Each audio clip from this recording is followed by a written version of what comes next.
Beyond the Gates spoilers tease that a leak half-rumor, half-deliberate whisper has placed June's name at the center of something far more dangerous than anyone in Fairmont expected. It sounds cinematic when people say it in bars and on porches: the girl who used to sleep under the I-beam at the train yard, the one who stole sandwiches from convenience stores with a thief's grin, could be hurt or even silenced because she saw something she shouldn't have. The town holds its breath every autumn as if wind and falling leaves might carry away truth before it roots. The rich line their hedges at Fairmont Crest as if extraneous care could block consequences. But rumors have momentum, and once set loose they tug at strangers, neighbors, judges and crooked hands alike. June's life was a ledger of short lines added and subtracted each day: where to sleep, whether to call any of the old shelters, how to keep hands warm without losing them to frost. She had learned to keep her history in a pocket that never opened.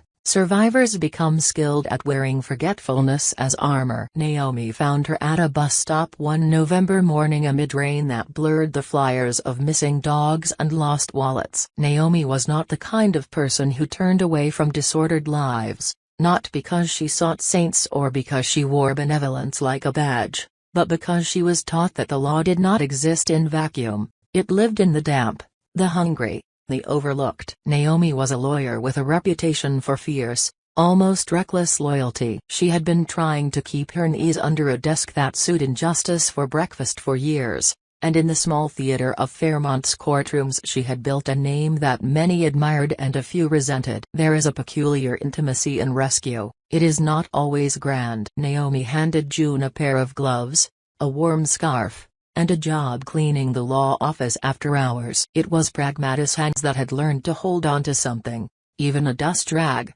were unlikely to let go of a path. With work came a bed in a cramped studio above a bakery and, slowly, the ability to pay for a shower without counting the minutes in quarters. June liked Naomi because Naomi did not gild pity. She offered safety with a map, small steps, not miracles. Naomi liked June because the girl understood edges. She had the blunt logic of someone who had learned early that if you don't strike, someone will. That bluntness would later be described by talk show hosts with too much lipstick and by columnists who profit from moral panic as dangerous, as the kind of personality that stirs the quiet into noise. In reality, it was a resilience that refused to be doctored into a polite, smaller version of herself. The town's wealthy families' names that dripped like wax from the seals of history ran Fairmont like a tightly controlled stage production. Their disputes ended in private rooms and polite auctioned apologies. Their business interests mapped the livelihoods of dozens in the surrounding neighborhoods. Doug Fairchild, the one whom whispers soon circled as the likely casualty, was both a man and a symbol: patriarchal, magnetic, complicated. He owned buildings and bankrolls, set up scholarships with a grandeur that softened his edges, and kept an entanglement of hatched plans and half-truths in the corners of his offices. Doug took interest in many things, including a younger woman named Vanessa, who had a laugh like a physical thing: big, audible, not skittish. When a man like Doug walked into a room, other people saw him as a vector, a source of possibility or casualty. Fairmont had taught itself the language of danger: to praise, to fear, to avoid. Then there was Naomi's recent conflagration in the legal world. Naomi had taken, with thin-lipped bravado, a case involving a kidnapping that had left the town's nerves raw. The abducted was Chelsea, Naomi's sister, young in ways that made her both stubborn and naive, a woman who had been found in a daze on the side of Route 9, fingers stained with what she swore were the result of working late, not of worse things. The case was messy from the beginning. Chelsea had been found with muddled memories, and an accused Allison, whose name had already been attached by the tabloids to adjectives like deranged, sat behind glass in a visitation booth with a manicured safety that the jail thought necessary. Naomi took the case out of a mix of familial instinct and a larger principle. Some people say the law is a profession. Naomi called it a mar-alarm. But the community eyes turned quickly. Would a lawyer be allowed to defend their own sibling? Ethically, the rules are not ironclad. Conflict of interest usually hinges on the objective possibility that the lawyer's own interests would compromise the client's representation. In practice, the optics were everything in Fairmont. Judges, juries and the gossiping minds of wealthy patrons watched Naomi as though she were an experiment. She worried more than she would let anyone know about being recused, about the court's claim that affinity could itself be a bias that skewed the trial. Yet Naomi refused to cede Chelsea's defense to strangers who would not read the lullaby Chelsea hummed to herself to block out bad memories. Naomi argued she understood her sister's silences and that the law was only as humane as those who chose to wield it. Allison's presence in the story was a mirror held to violence. Behind the plexiglass at the detention center she smiled in a way that suggested she was less surprised by cruelty than taught by it. Her defense or the lack of it was a tangle of claims, retractions and third-party suggestions. In their brief visits, Naomi tried to extract something that could stand in court. Motive, a confession, a lie. Allison, who had been painted in the town as amorphous malevolence, sometimes leaned forward and lowered her voice, as if telling secrets to a confidant. Naomi watched the way Allison's hand spoke, violent at times, gentle at others, and wondered whether there was a grieving that had been formatted into rage. In a rushed exchange in the visiting room, Allison had once said, "You don't know what they asked us to hide," and then, when Naomi pressed, Allison only smiled and said, "This town loves its secrets more than it loves its people." There was a rumor anyone in the courthouse could have guessed would evolve into an agenda about whether Naomi would be allowed to represent Chelsea. Bar charts and op-eds plotted public opinion. Some believed the judge would block Naomi on the grounds that a sibling's representation might either be unduly zealous or might inadvertently shape the defense toward personal vindication rather than objective truth. Others said it would make Naomi a more passionate advocate and that the court should not have a veto over familial loyalty. Naomi fought with prosecutors who smeared her motives with the cautionary finger of small-town respectability. In depositions she was grilled about potential bias. In private,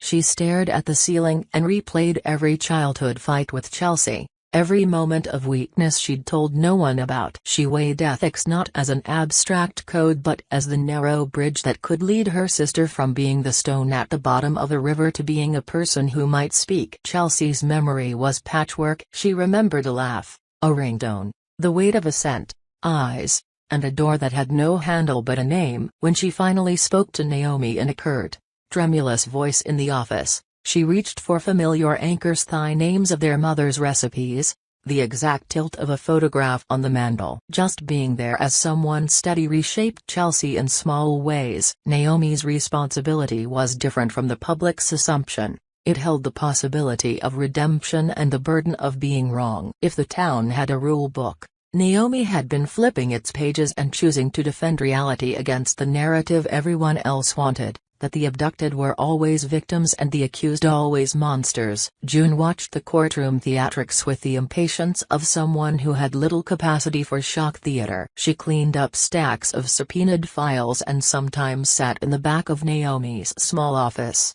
listening as a legal language processed human grief and greed into defined precedents. She liked Naomi because she told the truth, even if the truth made people uncomfortable. The town, however, had no use for a person like June being awake to what its more elegant members did behind closed doors. June's bluntness had an accidental clarity which would, by design, both ruin and redeem her. The seeds of violence came sown in private arrangements. Joey Harridan was, by most measurements, a charismatic kind of small-time power broker, a fixer who handled the messy legwork that respectability refused to see. He had ambition the size of a gravestone and a grudge to match. His designs wrapped around Doug's influence like ivy on a stately column. Marcel, on the other hand, was the kind of man you imagine when someone uses the word muscle. He moved without promise of poetry, a quick actor for a small payday and a larger thrill. The plan,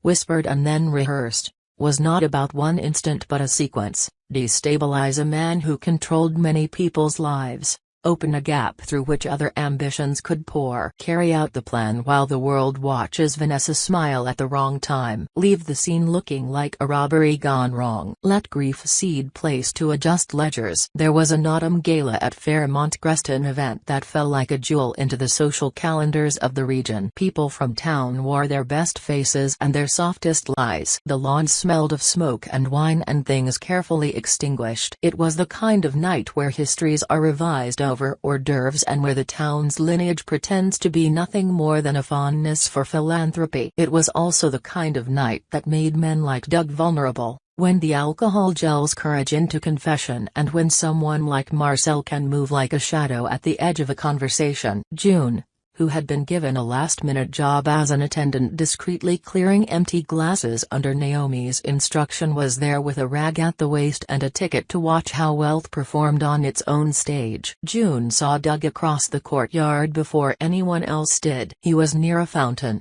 his silhouette a loaf of gentility, Vanessa near him with the small hopeful expression of someone who still believed men could be fixed. Marcel was at a circuit's distance, chewing on the edge of his sleeve, eyes like something closed and patient. Joey drifted with the fluidity of someone with purpose, clasping hands and offering emphatic lines about the future. There was a plan in the way Joey watched, a map in the way he smiled. It had the precision of something murderous that takes time to choreograph. June's muscles tightened. She knew, with a primitive clarity, that there were a handful of moments in a life when you could see the shape of what was about to happen and decide whether to hide or to step in. What June could not know, and what none of the townspeople could whisper loudly enough to make sense, was how tangled the roots of motive had become. Some lines pointed to Doug's politics. He had championed zoning laws that would have changed the composition of entire neighborhoods, decisions that lined pockets and broke others. Some lines led to jealousy.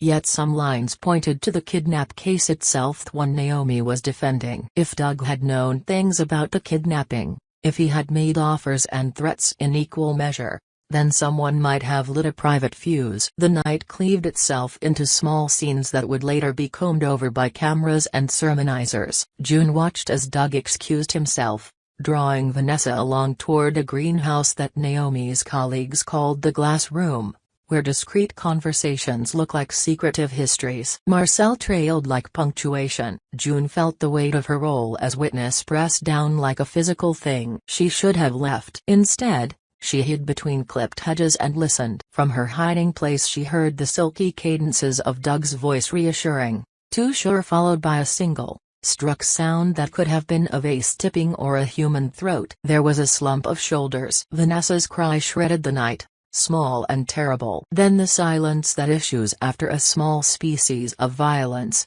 that sudden recalibration where human beings start to catalog what belongs and what is gone. June stumbled backward, but the gravel underfoot made noise, and in an instant everything shifted. She had seen Doug fall. She had seen Marcel's hands, fingers like claws, move with a quickness that erased plausible deniability. She had seen Joey's hand reach into a pocket as if to make final arrangements. In the theater of conspiracy, Jill had been an accident, a girl slipping into a role she was not meant to play. But accidents are not always kind. Sometimes they are weapons. Within minutes the courtyard erupted. People swirled, trying to figure an order to panic. Vanessa's sobs split the lawn like lightning. Security surrounded the greenhouse as if brute force could compress truth into a neat package. June wanted to run. She wanted to tell Naomi what she had seen. She wanted to disappear the way she had once disappeared in the nights that were long and colder. But she also felt the constriction of a promise she had not yet made.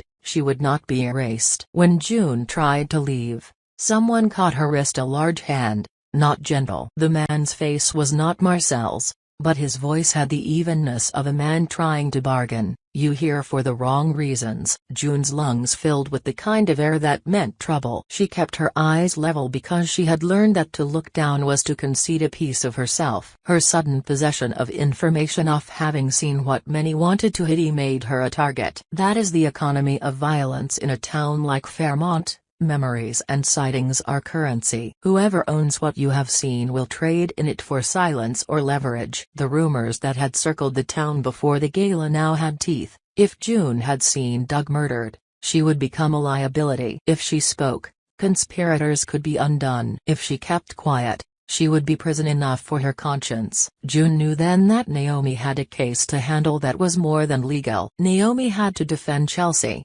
keep Allison from twisting into an evidentiary monster, and now suddenly protect the only witness who knew the shape of what had been done. Naomi, who had always defined justice as more than law books, would have to step into a version of the courtroom that included hedgerows and whispered threats. The town's inbred code, which values appearances over truth, would prefer answers that conformed. Naomi, with her thin-lipped stubbornness, had to decide whether to leverage the very system that doubted her into a fortress for the truth. To do that, she would have to walk into the center of the storm and take names. There was a sickness in the town's gossip. Guilt looked like grief. People with money moved quickly to frame narratives that were kind to their reputations. Some pictures were staged by PR teams before ambulances even left the gravel. The local papers wrote headlines about tragedy at the crest while also hedging toward robbery, a word that neatly shifted blame from people to happenstance. Naomi received phone calls that were equal parts vile and pleading.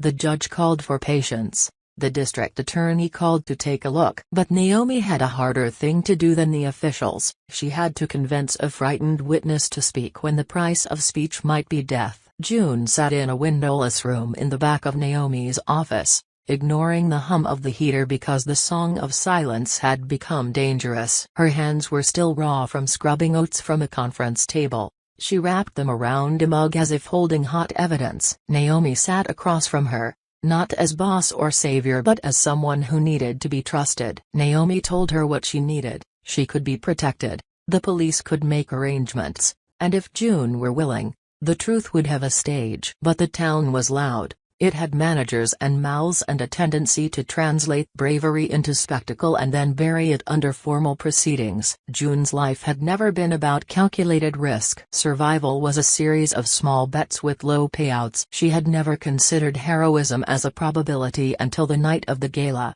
when the world had folded in a way that demanded a decision. She could be quiet, she could take what she had seen to her grave, which would be an easy, safe choice. Or she could speak and watch as the town's machinery began to grind in ways she could not control. There were stories where a sacrifice equals a song sung in monuments. There were other stories where the price of being right is a life broken. June's hands trembled. The idea of being silenced felt like an echo in her bones. What hung between them then was not merely the next legal maneuver. It was a question of whether Fairmont's code of secrecy would bite hard enough to snuff out a voice. Naomi argued, not with rhetoric but with fact. We will get you to safety. We will make sure your statement is on record. We will give the DA what he needs and we will make him walk the path of the truth. June thought of the train yard and the way it smelled like old metal and rain and a life she had once chosen because it let her be alone. She thought of floral curtains in Naomi's kitchen and Vanessa's laugh and Doug's heavy hands. She saw, dimly, a person who had a civic duty not because the law demanded it but because human beings owed certain debts to one another. The next morning, Fairmont buzzed as if it had been struck by lightning. Footage eaten, shaky, a rumor of a camera flashed screens. There were more questions than answers. The DA wanted time. The chief asked for patience. Naomi wanted witnesses. Joey wanted plausible narratives. Marcel wanted a clean ledger, paid and receipted. June, with her rag in her pocket and her hands stained with both dust and coffee, contemplated whether the stakes were now beyond her capacity. The leak that began as a whisper had grown into a network of hands and mouths and a plan with many fingers. What none of them could predict, what no one could manage in their planning sessions or their quiet sitting rooms, was how one small kindness, Naomi's offer of shelter, a job, a few gloves, would alter the direction of a conspiracy. June was untidy and blunt and not the sort of person who fit easily into a defense strategy. But she had seen. She had become a center of gravity for a town deciding whether to honor truth or to bury it under the hedge of Fairmont grass. Lies had been favored by the powerful for generations because they were soft to live with.